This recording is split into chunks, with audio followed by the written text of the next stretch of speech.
Shalom, and welcome back to day 84 of reading the Bible in 52 weeks. Woo!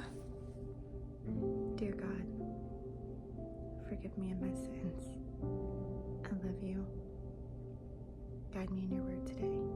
Amen. Let's go. And today we'll be reading 1 Samuel 27 through 31. Or 28 through 31. At that time, the Philistines gathered their military units into one army to fight against Israel. As Achish said to David, "You know, of course, that you and your men must march out of the army with me." David replied to Achish, "Good, you will find out what your servant can do." So Achish said to David, "Very well, I will appoint you as my permanent bodyguard." By this time, Samuel had died. All Israel had mourned for him and buried him in Ramah, his city, and Saul had removed the mediums and spiritualists from his land. The Philistines gathered and camped at Shunem. So Saul gathered all of Israel, and they camped at Gilboa. When Saul saw the Philistine camp, he was afraid and his heart pounded. He inquired of the Lord, but the Lord did not answer him in dreams or by the Urim or by the prophets. Saul then said to his servants, "Find me a woman who is a medium, so I can go and consult her." His servants replied, "There is a woman at Endor who is a medium." Saul disguised himself by putting on different clothes and set out with two of his men. They came to the woman at night, and Saul said, "Consult a spirit for me. Bring up for me the one I tell you." But the woman said to him, "You surely know what Saul has done, how he has cut off the mediums and spiritualists from the land. Why are you setting a trap for me to get killed?" Then Saul swore to her by the sword, "As the Lord, as surely as the Lord lives, no punishment will come to you from this." "Who is it that you want me to bring up for you?" the woman asked. "Bring up Samuel for me," he answered. When the woman saw Samuel, she screamed, and then she asked Saul, "Why did you deceive me? You are Saul." But the king said to her, "Don't be afraid. What do you see?" "I see a spirit form coming up out of the earth," the woman answered. Then Saul asked her, "What does he look like?" "An old man is coming up," she replied. "He's wearing a robe." Then Saul knew it was Samuel, and he knelt low with his face to the ground and paid homage. "Why have you disturbed me by bringing me up?" Samuel asked Saul. I'm in serious trouble," replied Saul.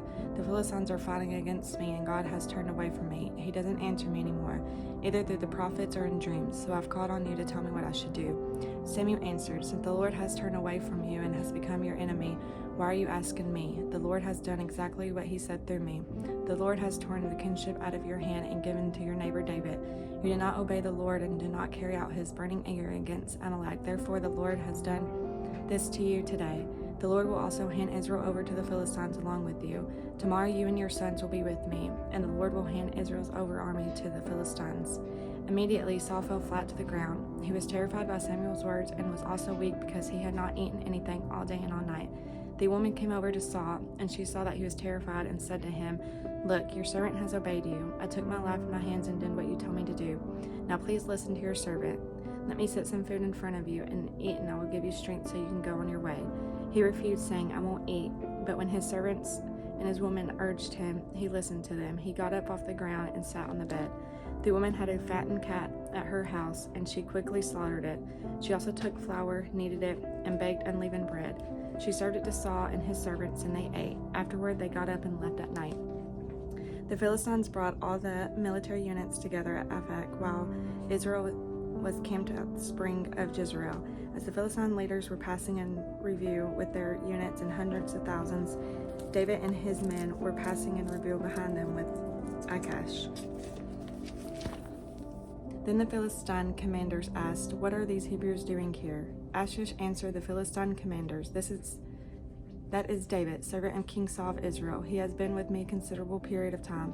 From the day he defeated until today, I found no fault with him." The Philistine commanders, however, were enraged with Achish and told him, "Send that man back and let him return to the place you assigned him. He must not go down with us into battle only to become an adversary during the battle. What better way could he integrate himself with the master than his heads of our men? Isn't this the David they sing about during their dances? Saul has killed thousands, but David his tens of thousands." So Achish summoned David and told him, "As the Lord lives, you are an honorable man. I think it is good to have you fighting in the unit with me, because I have found no fault in you from the day you came to me until today. But the leaders don't think you are reliable. Now go back quietly, and you won't be doing anything the Philistine leaders think is wrong." "But what have I done?" David replied to Achish. "From the first day I entered your service until today, what have you found against your servant to keep me from going to fight against the enemies of my lord the king?" Achish answered David, "I'm convinced that you are as reliable as an angel of God." But the Philistine commanders had said, "He must not go into battle with us, so get up early in the morning, and you and your master's servants who came with you. When you've all gotten up early, go as soon as it's light." So David and his men got up early in the morning to return to the land of the Philistines, and the Philistines went up to Jezreel.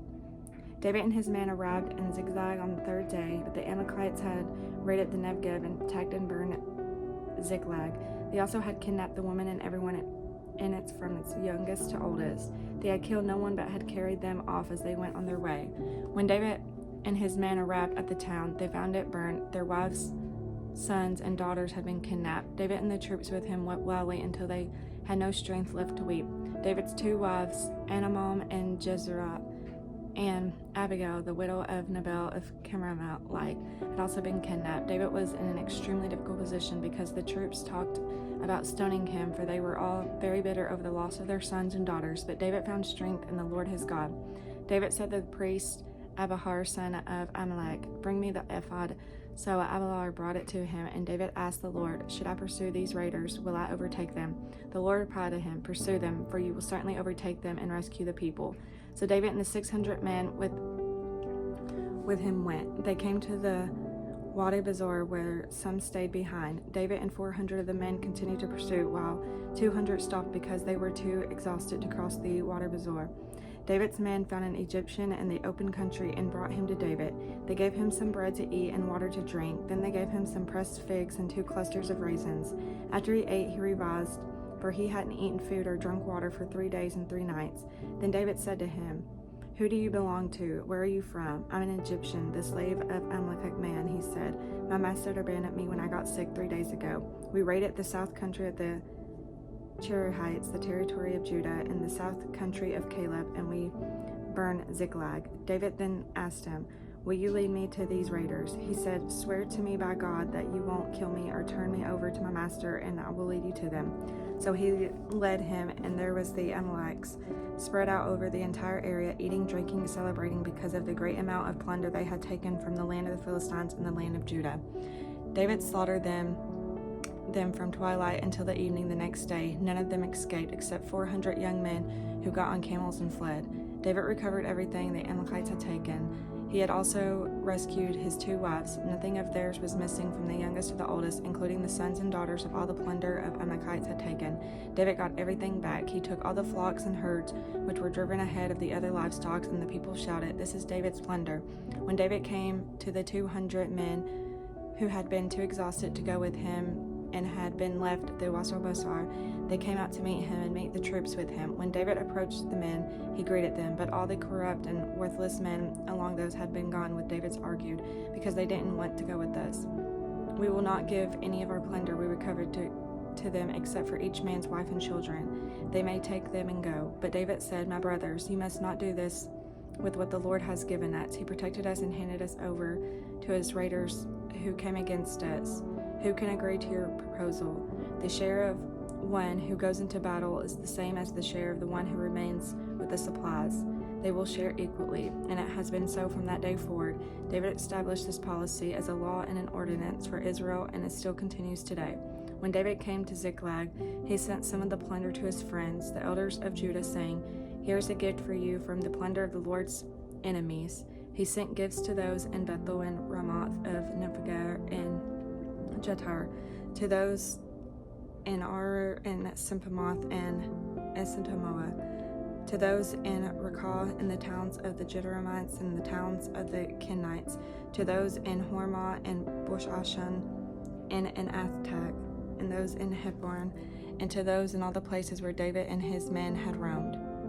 The Philistines fought against Israel, and Israel's men fled from them and were killed in Mount Gibeah. The Philistines pursued Saul and his sons and killed his sons Jonathan, Abinadab, and Malchishua.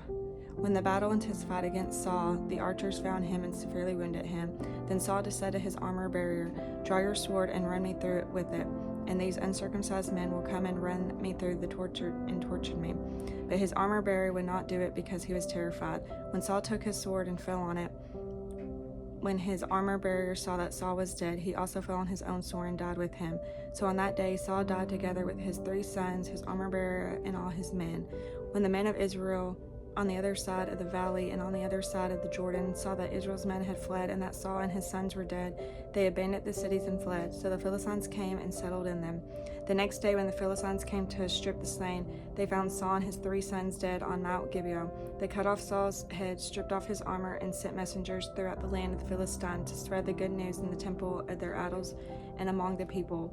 Then they put his armor in the temple of the Ashereths and hung his body on the wall of Bethshan. When the residents of Jabesh Gilead heard what the Philistines had done to Saul, all their brave men set out, journeyed at night, and retrieved the body of Saul and the bodies of his sons from the wall of Bethshan.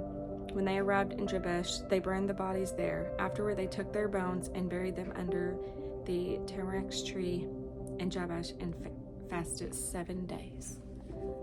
Okay, guys, I will see y'all tomorrow for day 85. May you have a blessed day. Shalom.